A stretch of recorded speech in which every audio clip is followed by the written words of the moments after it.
Assalamualaikum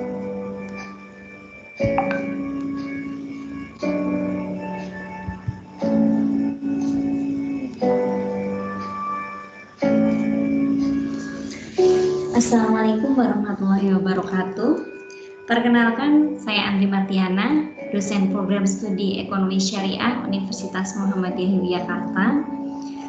Pada kesempatan kali ini, saya akan memaparkan tentang beberapa isu-isu terkini terkait industri halal dalam ranah global maupun secara khusus di Indonesia. Industri halal dalam dasawarsa terakhir ini memang menjadi salah satu topik hangat yang dibicarakan dalam kancah internasional. Hal ini dikarenakan industri ini merupakan salah satu pasar dengan pertumbuhan tercepat di dunia. Industri halal global secara keseluruhan diperkirakan bernilai sekitar 2,3 triliun dalam setahun, di mana ini tidak termasuk keuangan Islam. Industri ini diperkirakan mencapai peningkatan sebesar 20% per tahun. Peluasan industri tersebut salah satunya dikarenakan pasar halal global tidak lagi hanya merambah 2,8 miliar penduduk muslim di dunia. Akan tetapi, sebagai implikasi dari integrasi nilai-nilai etika dengan nilai-nilai religi atau keagamaan, menjadikan industri ini juga dapat diterima bukan hanya oleh penduduk muslim saja, akan tetapi juga oleh penduduk non-muslim secara global. Di sisi yang lain, industri halal telah menjadi salah satu segmen bisnis penting karena meningkatnya populasi muslim, di mana pada tahun 2012 total populasi muslim di dunia itu mencapai 1,8 miliar penduduk. Pada tahun 2030 diprediksi mencapai 2,2 miliar atau 26,4% dari total populasi dunia. Dan pada tahun 2050 diprediksi akan mencapai 2,6 miliar atau 30% dari total penduduk di dunia. Luar biasa, peningkatan yang sangat tinggi dari populasi penduduk. Di samping itu, digitalisasi yang cepat pada revolusi industri 4 ini juga turut mendukung perkembangan industri halal. Dengan meningkatnya populasi muslim dunia serta kepercayaan publik baik oleh penduduk muslim maupun non-muslim mendorong permintaan tinggi akan produk halal. Di samping itu, ekonomi global yang terintegrasi juga menjadi pemicu percepatan segmen pasar industri halal secara global.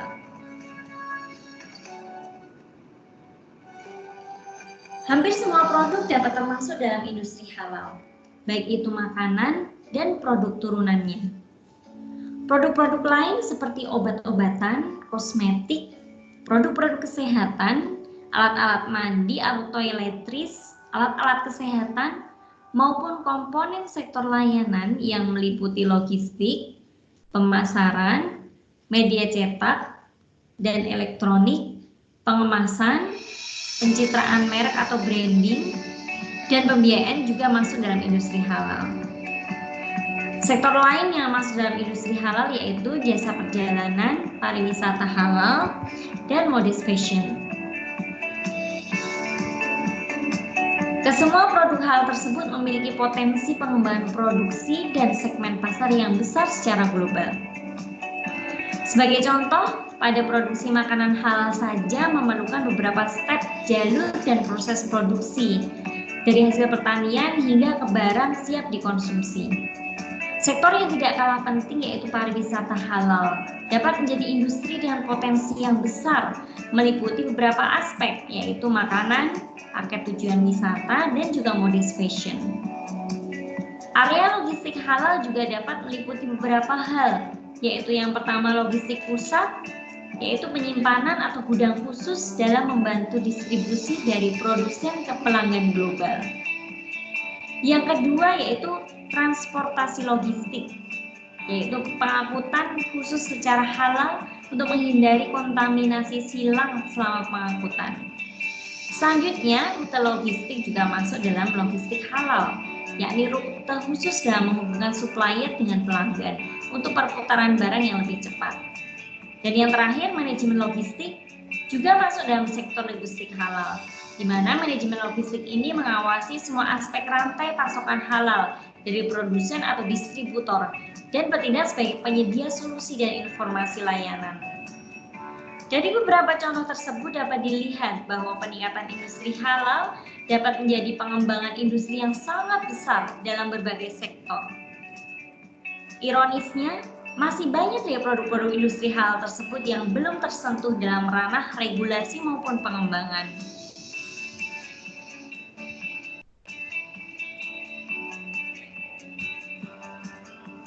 Terkait dengan isu-isu global terkini tentang industri halal, terdapat banyak sekali isu-isu. Beberapa di antaranya yaitu fakta bahwa negara-negara anggota Organisasi Kerjasama Islam atau OKI menunjukkan kesadaran publik yang relatif lebih buruk terhadap produk dan layanan halal. Kurangnya kepatuhan dengan standar halal atau prosedur sertifikasi halal juga menjadi permasalahan lain terkait dengan industri halal secara global ini. Salah satu penyebab dari kurangnya kepatuhan dengan standar halal ini adalah kurangnya prosedur sertifikasi halal dari banyak perusahaan sumber beberapa bahan produk halal, di mana mayoritas dari sumber beberapa bahan produk halal tersebut berasal dari negara-negara non-muslim. Permasalahan lain yaitu bagaimana cara memaksimalkan peran lembaga keuangan Islam dalam menggerakkan ekosistem industri halal. Kajian tentang industri halal telah banyak dikaji. Meskipun demikian, studi tentang hubungan antara lembaga keuangan Islam dan bagaimana mengintegrasikan lembaga keuangan Islam untuk dapat memaksimalkan potensi dan dalam pengembangan industri halal ini masih sangat minim dan masih sangat kurang dalam literasi ekosistem halal, yang mana perlu ditingkatkan. Terkait dengan penguatan regulasi industri halal, beberapa negara telah mengambil langkah-langkah praktis untuk memperkuat pengawasan regulasi. Sebagai contoh, yaitu Malaysia membentuk Badan Otoritas Halal Internasional untuk mengatur badan sertifikasi halal. Negara lain yaitu Turki juga mendirikan Otoritas Akreditasi Halal.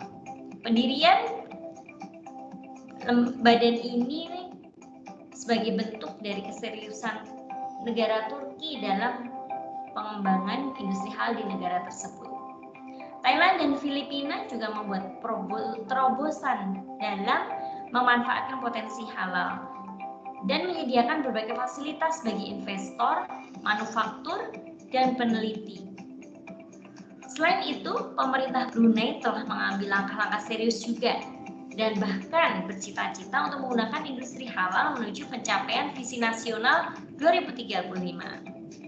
Luar biasa. Sebagai contoh, langkah yang dilakukan oleh pemerintah Brunei adalah pemerintah menyelenggarakan forum halal global dan pameran dagang untuk menyoroti potensi industri halal di negara tersebut.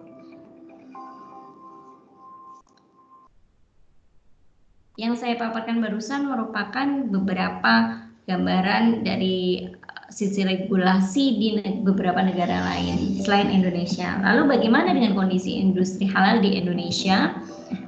Dari kajian literatur yang ada, beberapa isu atau permasalahan muncul di pengembangan industri halal di Indonesia.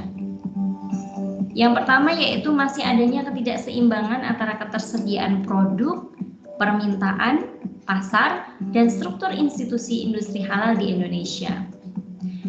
Kemudian upaya sertifikasi halal di Indonesia juga masih fokus pada makanan, obat-obatan, dan lembaga keuangan syariah saja.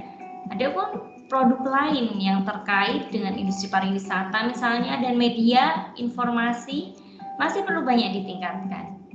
Salah satunya itu diperlukan standar yang jelas serta adanya sertifikasi jaminan halal pada kedua sektor ini sebagai upaya untuk meningkatkan kepercayaan publik.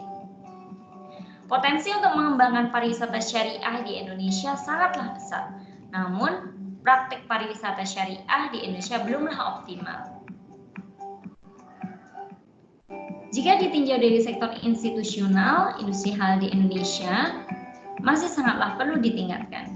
Sebagaimana dapat dilihat pada tabel, dari keenam industri halal yang ada meliputi lembaga keuangan Islam, sektor pariwisata, makanan, obat-obatan, kosmetik, modest fashion, dan media, baru produk jasa keuangan dan makanan yang secara institusional lebih jelas dan lebih baik didukung pemerintah.